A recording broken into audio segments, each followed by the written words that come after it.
नमस्कार, मैं राम सूरत राजभर और आप देख रहे हैं RS24 खबर। उत्तर प्रदेश के जनपद मऊ से, जहां आज अखिल भारतीय क्षत्रिय महासभा ने प्रेस कॉन्फ्रेंस कर क्षत्रिय वंश की शासन के बारे में बताया। देखें, पूर्व सांसद व राष्ट्रीय अध्यक्ष अखिल भारतीय महासभा के कुंवर हरिवंश सिंह ने मीडिया कर्मी को जानकारी देते हुए क्या बताया। राष्ट्रीय अध्यक्ष अखिल भारतीय क्षत्रिय महासभा हार्दिक स्वागत करता हूं और इच्छा व्यक्त करता हूं कि हमारी बातों को लोगों तक आप पहुंचाएंगे। मित्रों, क्षत्रिय समाज हमेशा रक्षक रहा है।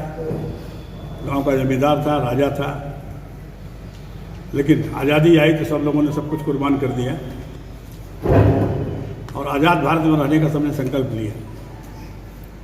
लेकिन आज बहुत से क्षत्रियों की हालत बहुत खराब है आर्थिक रूप से। तो हम लोग का कहना है कि अपर कास्ट, खाली क्षत्रिय समाज नहीं, ब्राह्मण समाज है, कोई समाज है जो गरीब है, उनको आरक्षण में क्या मदद दिया जाए, आरक्षण में उनको मौका दिया जाए, उनके बच्चों को नौकरी लगे।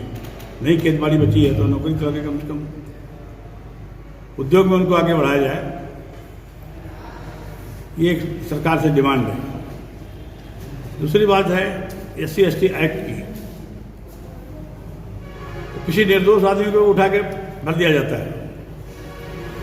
सुप्रीम कोर्ट ने जजमेंट दिया है कि किसी के ऊपर FIR होता है 5 दिन तक मजिस्ट्रेट इंक्वायरी करे, अथॉरिटीज इंक्वायरी करें, आरोप में कुछ दम है कि नहीं। 60-70% अगर सच पाया जाता है तो उसको FIR रजिस्टर किया जाए। यहाँ 100% झूठ है तो भी FIR हो जाता है। कुछ पहुंचे हुए लोग करा देते हैं और बाद में मालूम पड़ता कुछ नहीं है। जब कुछ नहीं है तो उसको कोई सजा नहीं होती है। एक आदमी की इज्जत जाती है और जेल जाता है, परेशान होता है।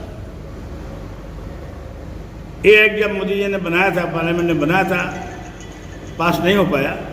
उस समय में पार्लियामेंट में था, 16वीं लोकसभा में। लेकिन मायावती जी ने और लोगों ने, पूरे देश के नेताओं ने आंदोलन करवा दिया। 20-22 मर्डर हो गए उसमें और वो एक्ट वैसा का वैसा रह गया।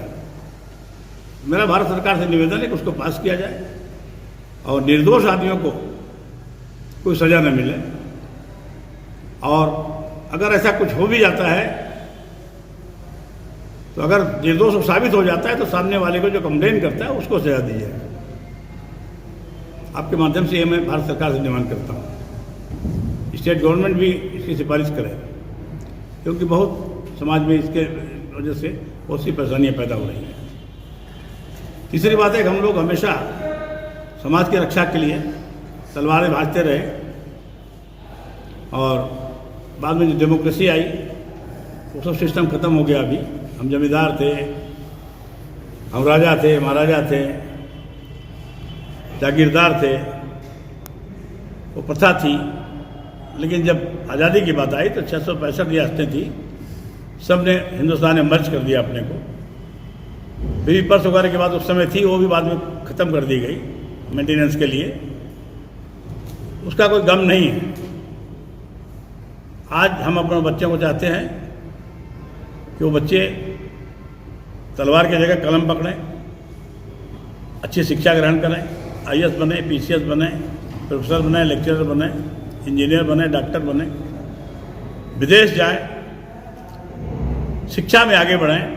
और समाज के लोगों से निवेदन है कि कुछ खेत बेच के भी अगर उनको अच्छा लड़का है पढ़ने में, उसको जरूर पढ़ाइए।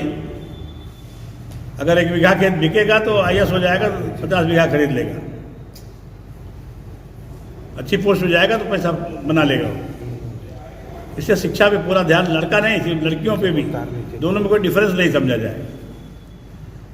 दूसरा, दहेज अभी भी काफ़ी कम हुआ है हम लोग को प्रयास से, लेकिन आज भी दहेज में कोई ज़्यादा बहुत कमी नहीं आई है।